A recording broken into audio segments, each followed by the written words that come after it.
Welcome back, everybody, to the Miami Marlins franchise here on MLB The Show 23. Today, we're going to get through the first portion of June. We're going to go over some more scouting, and we're going to make some roster shakeups as well, and we even have our first trade of the series planned. Currently, the Marlins are 26-28. We've had a pretty good month of May, and right now, I think things are on the upswing. The offense is coming off a really good month. Guys like Luis Arraez, Gene Segura, and Brian De La Cruz, who all struggled in the month of April, were great this month. Jazz Chisholm and Garrett Cooper are playing like all-stars. And overall, I think the lineup is in a pretty good spot. The pitching's been a mixed bag this year, but we obviously have Sandy Alcantara, who's pitching at a Cy Young level again. Trevor Rogers has been really good. Johnny Cueto's had a good month of May. The bullpen's been pretty bad, as has Jesus Luzardo. And speaking of Luzardo, I think he needs to go down to the minor leagues. He has just been a disaster this year. He's allowed more runs than he did all of last season in not even half the amount of innings. His ERA is in the sevens. His WHIP is higher than Sandy Alcantara's ERA. We're going to option him to AAA Jacksonville, give him a month or two to try to figure things out because he has been really bad this year. Part of the reason why we are sending him down is because I think Sixto Sanchez has earned an opportunity to come back up to the big leagues and enter the starting rotation. Sanchez was once a top prospect who has not pitched in the majors since 2020 due to injuries. He's finally healthy, and he's been really good in AAA Jacksonville this year with a 2.55 ERA and a WHIP barely above 1.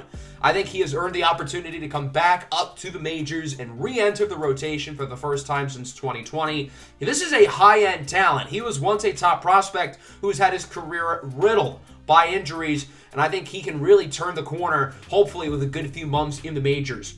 We're going to be making our first trade of the season as well, involving shortstop Jose Iglesias. It just has not really worked out, to put it nicely. He's hitting under 200. His OPS is at like 460. I was originally going to DFA him because I figured what shortstop who's 33 years old hitting under 200 would have any trade value. But I figured I would try to trade him and see if I can find a realistic deal for both teams. And I think I found one here with the Mariners for Taylor Trammell. Seattle could use another shortstop along with J.P. Crawford. And I think Taylor Trammell could use a new home. A former top prospect with the Reds and the Mariners, Trammell is really trending towards becoming a bust. He's never hit over 200 in his career. His OPS is barely above 500 this season. He just needs a fresh start. He cannot hit lefties at all. He strikes out way too much, but I do think there is some upside with him. He's solid defensively. He's got a lot of pop, particularly against righties, and I think maybe a career reset with him would be helpful. He's on the trade block, so Seattle wants to trade him, and with the Mariners contending for a playoff spot, I think they can find some value with Iglesias as their backup shortstop, whereas Trammell can hopefully develop with us, and we can try to rejuvenate his career. He will start in the minors in AAA, and hopefully he will be able to reignite himself because he has obviously been very bad in the big leagues. We do have an open roster spot now. I will be calling up Jordan Groshans from AAA. I decided between him and Xavier Edwards, and both of them have been really, really good. Ultimately, for now, I'm opting with Groshans because he's played in the big leagues before. He has a little more experience, and right now, I just feel like I trust him a little bit more. Xavier Edwards will be called up at some point during the summer, assuming he is still playing really well. But for right now, we're going to have Groshans added to the big league roster. And again, Xavier Edwards should be within the coming months. We're going to have Jordan Groshans play shortstop and bat ninth against lefties, and he'll be platooning with Joey Wendell against righties.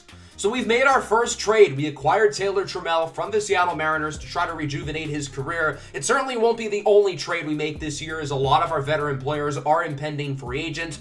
We may be contending for a wild card spot at the trade deadline, and we may make some moves to buy and make the team better, but I still plan on selling off some of those older pieces anyway.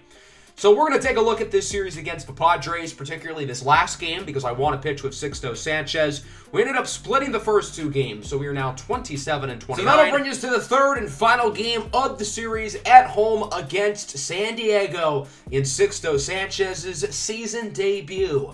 The Marlins will be rocking their City Connect jerseys as well for the first time this season, as we get a look at Sixto Sanchez in a big league game for the first time in nearly 3 years.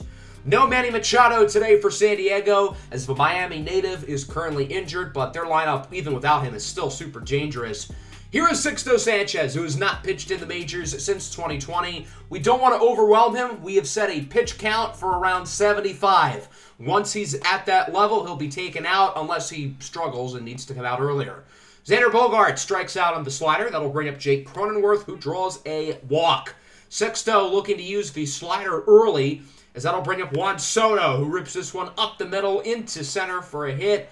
So the Padres have runners on the corners. All they need to do is not put the ball on the ground, and they should be able to probably score a run. And Tatis puts the ball on the ground. However, he outruns the throw to first and is safe. Cronenworth scores. The Padres avoid the double play, and they are on the board.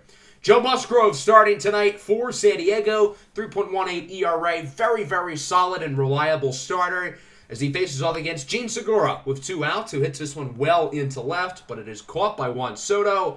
Quick 1-2-3 inning for Musgrove. The Padres up early into the second. Adam Engel goes down looking on the sinker. Let's go bottom 2. It's Jazz Chisholm with a blast into right field as he flips the bat, hits it into the second deck for a solo homer, and the Marlins tie it at 1. Jazz Chisholm with his 13th home run of the season. It's been really fun seeing Chisholm play like a legitimate star this season.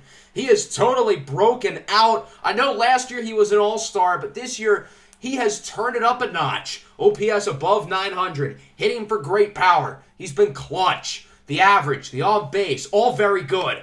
Garrett Cooper now hits this one high and deep in a left center field, and this ball is also gone.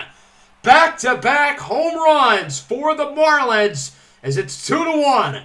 Garrett Cooper with his 9th home run of the season, matching his home run total from last year. Let's go top 3 now. Xander Bogaerts with 1 away hits this one well into right center, as that one goes off the wall. Bogaerts, the big free agent signing in the offseason, will head over to second for a double, as the Padres have a runner in scoring position.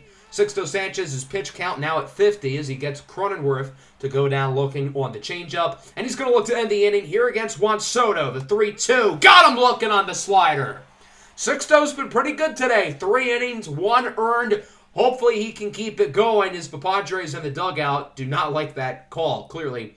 Bottom 3, Jordan Groshans, his first big league game of the season. He draws a walk. Good first at bat. That'll bring up Gene Segura with 2 away. He hits this one into center, but it will be caught. 2-1 through 3, the Marlins with the lead. Sixto Sanchez's pitch count is getting higher and higher. This could be his final inning. Fernando Tatis hits it into right. Sanchez cannot make the play. Fernando Tatis will round second, head for third, and the speedster is aboard with the triple. So Tatis is 90 feet away from home plate. We'll see if the Padres can drive him in. Adam Engel grounds it to Gene Segura. The play is made for the second out of the inning, but Tatis does score. From there, the Marlins will take Sixto Sanchez out of the game. Again, they don't want to give him too many pitches. They don't want to wear him out. They don't want to overwhelm him. And so Braxton Garrett will come in to replace him. Sixto had a solid day, 3 2/3 innings, allowing 2 runs. However, Garrett does not start his day off well, as Austin Nola homers into left field, and the Padres take a 3-2 lead. The older brother of Phillies ace Aaron Nola puts San Diego ahead. That'll bring up Ha-Seong Kim, who hits this one into left center field. That's going to drop probably for extra bases, as Kim will end up at second with a double. Maybe the Marlins shouldn't have taken Sanchez out of the game. I know they didn't want to make things too hard on him, but he would have been able to get them out of the inning at least. Brennan Dixon grounds it to second. Arise makes the play. Good inning, though, for the Padres. They score 2. 1 allowed from Sanchez, 1 allowed from Garrett. Jesus Sanchez is up in the bottom of the 4th. He goes down looking. Overall, it's been a pretty rough season at the plate for Sanchez, who's barely hitting 200. Into the 5th now. Xander Bogaerts draws a walk. Braxton Garrett's rough outing continues, but he does get Juan Soto to check swing on a way outside slider. A rare miss from Juan Soto. That'll bring up Fernando Tatis as Garrett looks to end the inning, and he does. A filthy Sweeping curve. I know Garrett's been a little shaky today, but those last 2 strikeouts on Soto and Tatis, 2 of the best offensive players in baseball, man, those pitches were nice. Bottom 5, Yuli Gurriel goes down on the slider. I've got to say, Joe Musgrove has been really good today, minus the 2 homers in the second inning. He's been phenomenal. Nick Fortes does draw a walk, so the Marlins get themselves a base runner. That'll bring up Jordan Groshans, who walked in his last at-bat, has a full count with 1 away, and he walks again, looking at the high fastball. Good start for Groshans. He's drawn a pair of walks. 2 runners aboard now, 2 away for Brian De La Cruz, who swings and misses at the high slider. That pitch well out of the zone, but Musgrove fooled him as we go into the 6th. Garrett still in for the Marlins, but that might have been a mistake as Adam Engel hits it into the right field corner. Sanchez gets over to it quickly, but not before Engel waltzes over to second for a double. From there, the Marlins make a pitching change as the veteran Matt Barnes will check into the game. Barnes has been solid this year, and he's going to look to get out of the inning with a runner on third and 2 away as Ha-Seong Kim goes down on the knuckle curve. A big pitch from Barnes, who gets Miami out of the inning, and the score remains 3-2. Can Miami's offense wake up? It has been tough sledding since the second inning, and that could be a good start. Gene Segura with a perfect as it goes off the wall in left center. Going to be a close play at second, but Segura slides safely, and so the Marlins have a runner in scoring position with nobody out. That'll bring up Garrett Cooper, homered earlier in the ball game, 2-2 pitch. And yeah, he should not have swung at that. That slider low, outside, in the dirt. Ugly. Jesus Sanchez with 2 away pops this one up. Nola should be able to make the play, and he does. Joe Musgrove with 6 strong innings. I think his day probably will be done as we go into the 7th. The lefty, Stephen Okert, is in for Miami. He's been solid this season as he walks Xander Bogaerts, who reaches base once again. That'll bring up Jake Cronenworth, swinging a miss on the outside slider. A little lefty on lefty crime as we go bottom 7. Nabil Crismatt is in for San Diego. 4.73 ERA. He hasn't been all that good this year as he faces off against the young catcher Nick Fortes, who's hit for really solid power this season. And he hits another one well into right field at the track, at the wall. It goes off the wall. It really looked like off the bat that was going to be a home run. But Fortes will gladly take a double instead, and the Marlins now have a runner in scoring position. With 2 away, that would bring up Luis Arraez, and as you can see, San Diego's made a pitching change. Drew Pomeranz is in the game. They wanted the lefty-on-lefty matchup, and it's going to backfire. Arraez singles into center. Fortes will score, and this game is tied up at 3. The Padres wanted to outsmart themselves by putting the lefty in the game, but Luis Arraez is so clutch, and he's going to drive them in. That'll bring up Brian De La Cruz, who draws a walk. And the Marlins now have 2 runners aboard, 2 outs. A huge opportunity for the veteran third baseman, Gene Segura, to break this game open. And it looks like he will. Segura rips it into right. That one goes off the wall. Arraez scores. The Marlins take the lead. De La Cruz looks to join him, and he is safe. 2-run double for Gene Segura. And the Marlins take a 5-3 lead. San Diego immediately takes Pomeranz out of the game. I feel like they never should have put him in to begin with. Jose Castillo is now in as we've got a wild pitch. Segura looks to head for third. He jumped late, and because of that, he is out. That's one way to end the inning, but the Marlins still score 3 and take a 5-3 lead going into the 8th. The lefty, Tanner Scott, is in for Miami. He's been really good this year, 1.72 ERA, as he strikes out Fernando Tatis on the slider for the first out of the inning. 2 away for Engel. Got him looking on the sinker. And the Marlins appear to be in the driver's seat as they lead this one 5-3. Let's go bottom 8. Jose Castillo still in the game. Jazz Chisholm still up at the plate as he goes down on the outside slider. What a filthy pitch by Castillo, completely fooling him. Jorge Soler is now up as a pinch hitter. He rakes against lefties, but he strikes out on the fastball, and that'll bring us to the 9th inning. 5-3 is your score. Miami ahead as the closer Dylan Floro will come in for his 15th save of the year. Floro's been not the best. His ERA is in the 5s. 7, 8, 9 hitters due up for San Diego. That starts with Austin Nola, who strikes out on the slider. Following batter, Ha-Seong Kim. He goes down on the fastball. The Padres aren't even putting the bat to the ball, and it comes down to Brandon Dixon. 1-2. Floro going to look to get him on the outside slider. See ya! He strikes out. Dylan Floro strikes out the side. 3 Ks in a row. That's normally not a good thing, but in baseball it is. The Marlins win it 5-3. They win this series as a whole as well. Both offenses were not great with only 6 hits apiece, but both offenses were clutch. At least the Padres were kind of clutch early. They made some plays when they needed to. They certainly were not clutch towards the end of the game, whereas our offense had some big plays in the 7th inning, scoring 3. We obviously hit the back-to-back homers in the 2nd. I thought Sixto Sanchez looked pretty solid in his big league debut. He looked comfortable, he looked confident, and he was pretty good. And then the bullpen did a good job of shutting the door. We're going to simulate through these next 3 series against the Athletics, the Royals, and the White Sox. Jesus Sanchez with a minor knee injury. He's going to miss around a week or 2. In that stretch, we did pretty well. We won the series against Oakland. We won the series against Kansas City, but we lost the series against Chicago. The big storyline during that stretch of games is Johnny Cueto against the A's. 8 scoreless innings. We only won 1-0.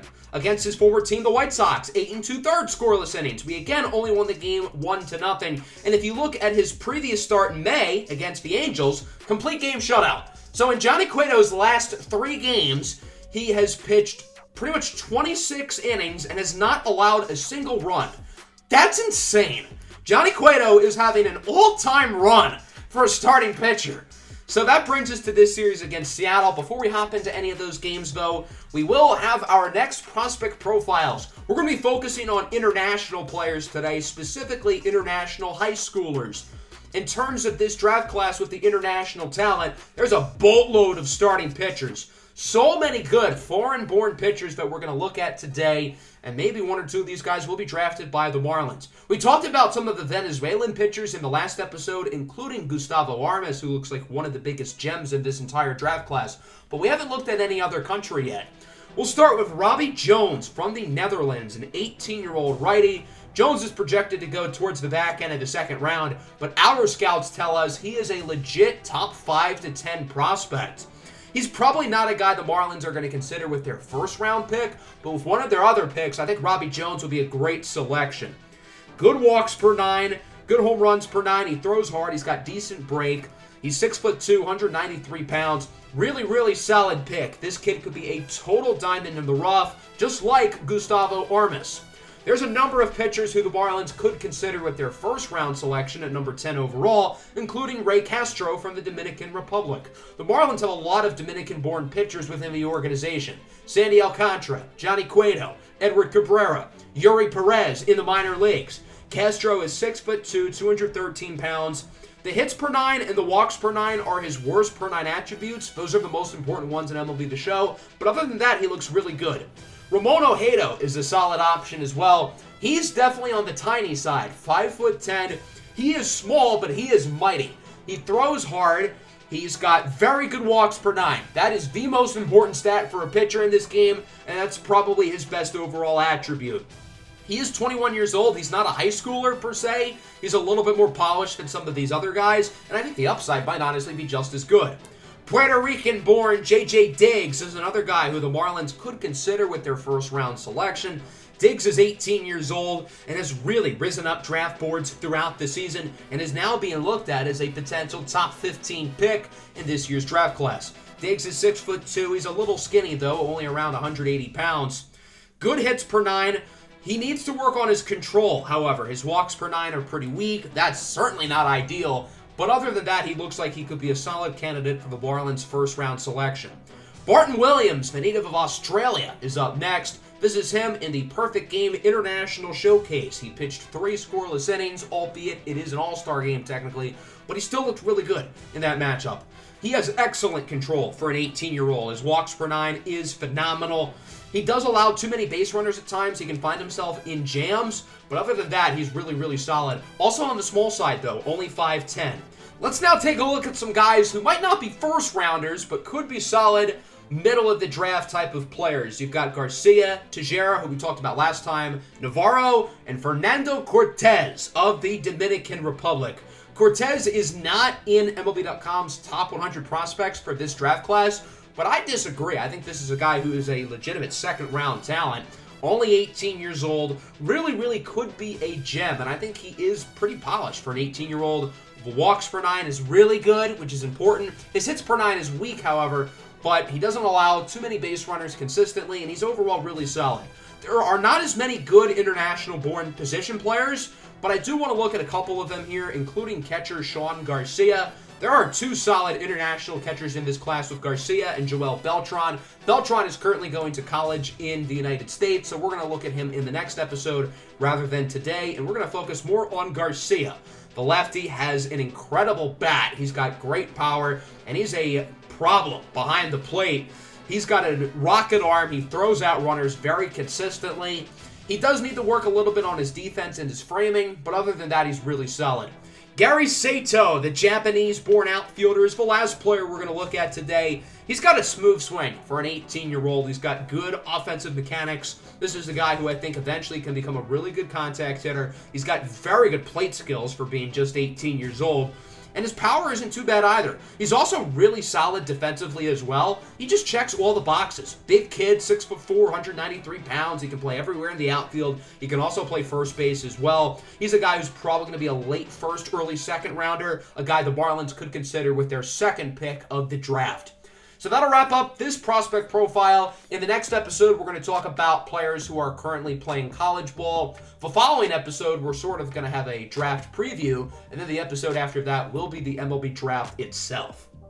We do have a roster move to make real quick. Gerard Encarnacion will be called up to the big league club with Jesus Sanchez's injury. I think we're going to play this last game against the Mariners. I really want to pitch with Johnny Cueto with how well he has been performing. Going to simulate these first 2 games, and we would end up splitting them.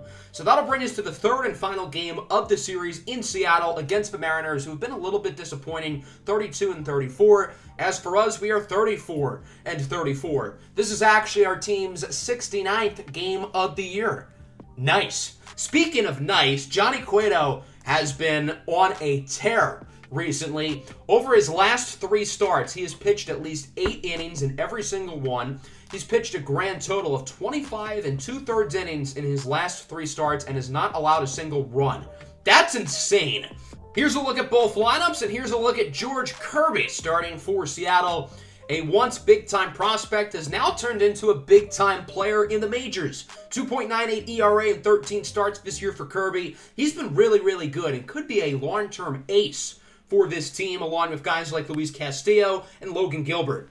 Here's Garrett Cooper with 2 away, hits it into right. That'll go for a hit. Base runner advances to third. That's Segura. And so the Marlins have 2 runners in the corners and 2 away. Big opportunity for the number 5 hitter, Brian De La Cruz, to try to put the Marlins on the board early here in this ball game, but he strikes out on the high fastball, and Kirby gets out of the jam. Let's take a look at Johnny Cueto, who has been unbelievable in his last 3 starts. Again, 25 2/3 scoreless innings over those 3 starts. Just insane stuff. He's really upping his trade value if the Marlins choose to go that direction at the deadline, and they could get a legitimately good prospect for him if he can keep this up at some level.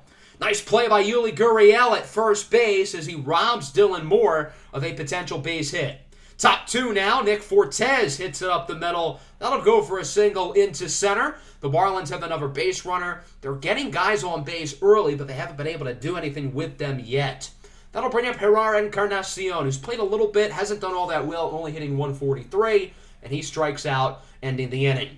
Bottom 2, it's J-Rod, Julio Rodriguez, the big-time star in this Mariners outfield. He singles into right. Seattle is their first base runner of the day. And by the way, J-Rod has 99 speed. With 1 away, A.J. Pollock grounds into an inning-ending 4-6-3 double play. I did the math for Cueto. Going back to his last start where he allowed any runs, he has now thrown over 30 innings of scoreless baseball consecutively. That's just wild. The former Mariner, Gene Segura, singles into center. He's on base for a second time today. That'll bring up Jazz Chisholm, who hits this one high and deep in right center field, and that ball is gone. 2-run shot for Chisholm, his 15th of the year, and the Marlins take a 2-0 lead. That ball going 418 feet. That ball went a long way, yet it felt like it barely went out of the park, but it's a home run nonetheless. Jazz does the Euro step into home plate as the Marlins put themselves on the board first. Bottom 3, Cal Raleigh, the big dumper, or whatever his nickname is, goes down looking on the fastball. How many more consecutive scoreless innings can Johnny Cueto get? He's at around 31 now as Haggerty grounds out to third. Cueto's only faced off against every batter once. His pitch count is not very high so far. He very well could throw 7 or 8 more innings today if he can keep this up. Top 4, Yuli Gurriel goes down looking on the cutter. Nice pitch by Kirby, trying to rebound after allowing the home run in the previous inning. 2 away for Encarnacion. He strikes out on the curveball, and that'll get Kirby through the top of the 4th inning. Bottom half of the frame now. Johnny Cueto still wheeling and dealing as he strikes out J.P. Crawford on the fastball. We are witnessing greatness right now, folks, with Johnny Cueto, 37 years old. He looks like he's back in his prime. Gene Segura goes down looking. Good pitch by Kirby. That'll bring up Jazz Chisholm, the only run source today, as he draws a walk. So the Marlins get a base runner, and that'll bring up Garrett Cooper. It will not be against George Kirby, however, as he's taken out of the game, and Isaiah Campbell, the rookie, will come out of the bullpen to replace him. We'll see if he can get the Marlins out of the inning against Cooper, who has a pair of base hits today, hitting over 300 on the season as he lines it to short, and it's caught by Crawford. The Marlins offense, again, is not giving Johnny Cueto any run support, but as we've seen over these last few games, he doesn't need any as he strikes out A.J. Pollock on the low inside sinker for the second out of the inning. Cade Marlowe up next for Seattle. He strikes out on the circle change. 5 scoreless today for Johnny Cueto, who has now thrown 33 consecutive innings without allowing a run. Top 6, Brian De La Cruz hits this one into right center. He thought about going 2 originally, but wisely heads back to first. And the Marlins lead off the inning with a single. Let's see if Miami can drive them in, look to extend the lead, as that'll bring up Jordan Groshans, who, since being called up, has played pretty well. 2 homers and only 15 at-bats. But he hasn't been too good today. 0 for 3, now with a double play. Good job by the Seattle infield to turn 2. It's a 5-4-3 on the scorecard. As that'll bring up Yuli Gurriel with 2 away. Gurriel's played in this place a lot, being with the Astros for 6 years in the American League West, as he singles into left field. So the Marlins have a base runner, and that'll bring up the catcher, Nick Fortes, who gets a hanging pitch up and away, and he capitalizes, ripping it down the line and fair, likely for a double. Gurriel will hold up at third, and so the Marlins have 2 runners in scoring position with 2 away.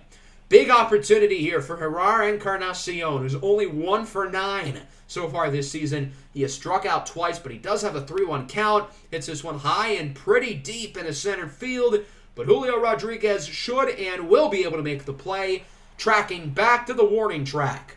The Marlins offense continuing to have a hard time of scoring, and again, it hasn't even mattered because Johnny Cueto is him. Nice play by Yuli Gurriel, grabbing another Dylan Moore potential base hit for the second out of the inning. Full count now for J.P. Crawford, the 3-2. Checks his swing. Did he go around? Yes, he did. 6 scoreless innings for Johnny Cueto. 34 consecutive innings in a row with not allowing a run, and he's not showing any signs of slowing down. Miami's going to try to have him go for another complete game, possibly. What a play at first. Oh, my goodness. Ty France showing off the bunnies as Jazz Chisholm is unable to reach base. Bottom 7, Cueto at nearly 100 pitches. Still in the game as Julio Rodriguez singles into center. Chisholm's slow to get to it, but he does. Again, J-Rod has 99 speed. He's got some absolute wheels, and we'll see if the Marlins can get out of the inning.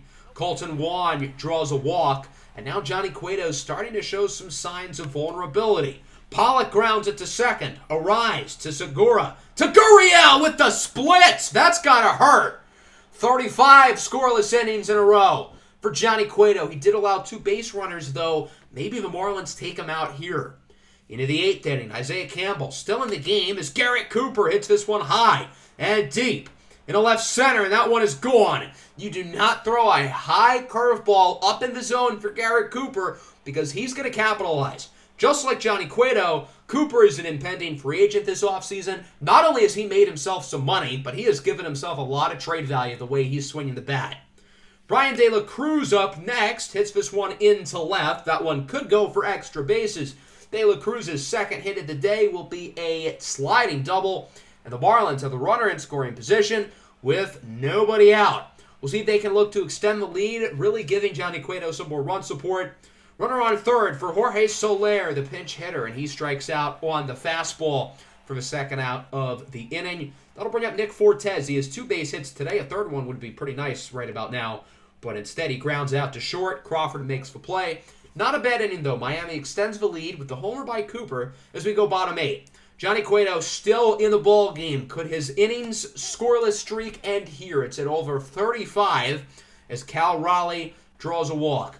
That'll bring up Cade Marlowe, the 1-2, swinging a miss on the slider. Johnny Cueto's not a strikeout guy at all, but he has striked out a ton of batters today. Sam Haggerty rips this one down the line. That could go for extra bases, and with 1 away, this streak is in major jeopardy. Do the Marlins take him out of the game here, or do they keep him in? He will stay in the game as Dylan Moore hits it into left. The streak is over. 35 consecutive innings without allowing a run. Comes to a close as he allows 2 off the double by Dylan Moore. Cueto has gone at least 8 innings in each of his last 3 starts, and the Marlins were hoping they could get 1 more inning out of him, but it's not going to happen. Still an unbelievable streak by Johnny Cueto. That's got to be up there as one of the longer scoreless inning streaks in big league history. The all-time record, I believe, is 58, set a long time ago by the great Oral Hershiser. Tanner Scott will come into the game out of the bullpen to try to avoid the Mariners tying the game. The tying run is on third base, keep in mind, as Ty France draws a walk. 2 on, 2 out. Huge opportunity for the young outfielder Julio Rodriguez, who is a 3-1 count. Grounds this one to second, and Arise bobbles it.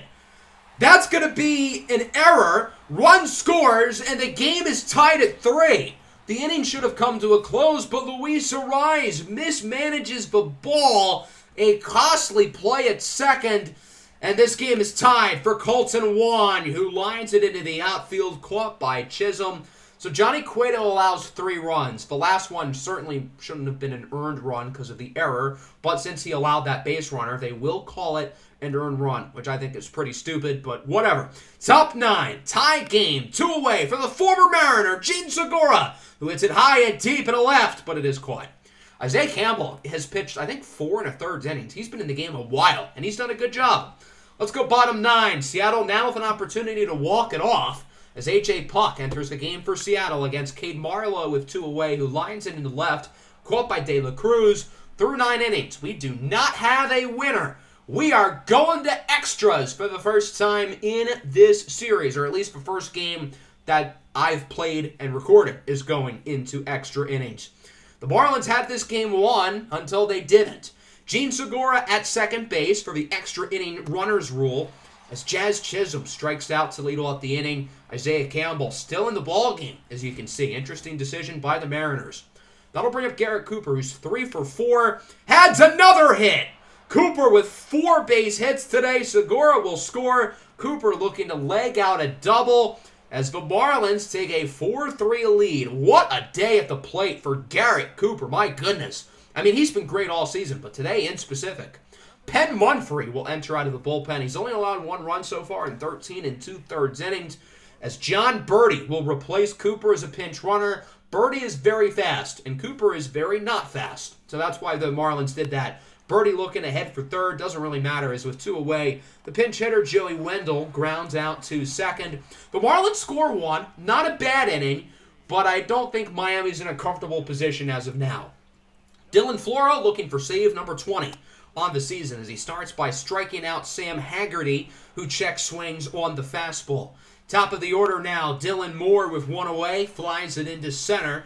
Jazz Chisholm under it. He will make the play. The runner thinks about third, but he's like, yeah, no, I'm not going to test Jazz's arm, and I don't blame him because he would have been out. The runner at second is Cade Marlowe, by the way, as J.P. Crawford grounds it up the middle. Segura makes the play, and the Marlins win it 4-3. Off the bat, that looked like a base hit. I thought this game was about to be tied up, but Segura quickly hustles over to it, and Miami takes it home 4-3 off the legs of a great pitching performance by Johnny Cueto. His first 7 innings today were scoreless. We kept him in the 8th, and unfortunately it backfired, ending his scoreless inning streak at 35, dating back to practically a month ago, 5 starts ago against the Rockies, which was a game that we played in the last episode, ironically enough. As for Seattle, they had the big 8th inning, but other than that, their offense didn't do a whole lot. Our offense wasn't great either. We did hit the ball more consistently today than we did in the first game against the Padres. And Garrett Cooper, Mr. Clutch, big homer in the 8th, big RBI double in the 10th. Him and Cueto are continuing to raise up their trade value and thus raise up how much money they're going to make next season and going forward. We're going to simulate through this Washington Nationals series now on the road. The Nationals are not very good, as Jazz Chisholm fractures his shin and will be out 1 to 2 months. That sucks. Things were really turning up for us. We're over 500, and then bang, our star player gets injured. Jazz was playing at an all-star level. He now has played the same amount of games as last year, same amount of at-bats as last year, ironically enough, and he gets injured again. Not as serious of an injury as last year, but still not ideal. So I thought about calling up Xavier Edwards or Taylor Trammell or even Jesus Luzardo, who's been really good so far in AAA, but I'm actually going to call up Charles LeBlanc. He's been one of the best players in AAA, period, across all of the AAA International League. He's 5th in terms of OPS. To put things into perspective, Xavier Edwards is in 7th. LeBlanc played a little bit in the majors last year and was honestly pretty good, so I think he's deserved another opportunity up at the show. We would sweep the Nationals, putting us at 38-34. I did not think this team would be this good in the middle of June. But we make a real case fighting for a wild card spot. We're only 1.5 games behind the number 3 wild card. And again, we have a lot of free agents in the offseason, and I still may sell some of these guys off. But if we're still in position to compete for a wild card spot come the trade deadline, you bet your sorry butt we're going to be buying. We won't have Jazz Chisholm back until likely after the trade deadline, however, which really sucks. So hopefully the team will be able to stay afloat without our best offensive player. We're going to be getting pretty close to the All-Star break and the MLB draft within these next couple of episodes. It should be fun. Make sure to leave a like and subscribe to the channel if you are new. Peace out.